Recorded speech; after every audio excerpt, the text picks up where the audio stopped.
معارضة يمكن waxaan horshada wada Soomaaliya tartamay sartooday tobankii soo laga ma adka maantana waxaan qabaa waa kuwii aan isla qaanay iyo anaga tartamayno anigu tartana diyaar baan u hadii la iga helan si xaragala wareejinaya oo buuq lahay doorashada hadii la iga helan si xaragale oo qaran baan u tiray horta sharcigan sidii imka ogolaanka kaga soo noqday guurtida ma baan lahayn way taabanayaan qoladan mucaaradka badan laba xisbiyo hordii wala taabanayaan ismaan lahayn waayo mucaaradku laba sano waxay ku dagaalamayeen oo mudaharaado u keenay oo dad ku dhintay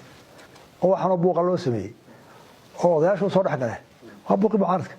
waxaan ka dagaalamayeen xisbiga la furay sharciga ka dagaalamayay oo sharcigu jiray inta sano mar la furo odayaashii sharciga soo farageliyay ee iyagoo fooq qaanuun dadka laga raacaya waxay xukumaan in saddexdii xisbi hore qura ay tartamaan marka xisbiyada mucaaradka hadda shacabkana toban baahay electoral loo xukumay golihii baarlamaanka oo kaliya sii daayay guurtidu tagay way u soo ogolaaday way ka reebeen urradii marka inay keenaan u baahan markaasaa la ogaan lahaa inaan diidayo inaan hore ka saxeeyo sacabiyo tukala ku sheegay aan qorsheeyo lahayn labada xisbi mucaaradka imka waxaan horshada wada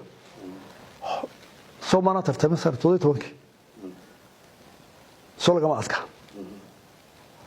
maantana waxaan qabaa waa kuwii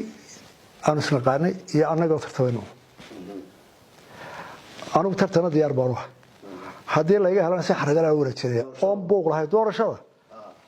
hadii la iga helan si xaragale oo qaran baan u tiray sanadkan diyaar baan u nahay ayuu soo daa sharciyada boqolkiiba maalin dhaaf bay soo daaya xagee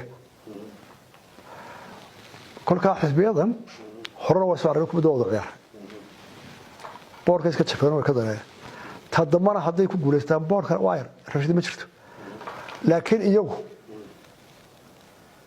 xisbiga wadani in badan buu ku bixiyay publicly si mujtamacu maqlaay doorashada sanadka gareega dara waa xira garood ku helaysa gardara ku helaysa gar maxaad soo dooraysaa dam bidaanka garba qaadanay maanta waa loo soo fasaxay saddex xisbi qurtartaan maxay buuq inoo gelinaya taasan kale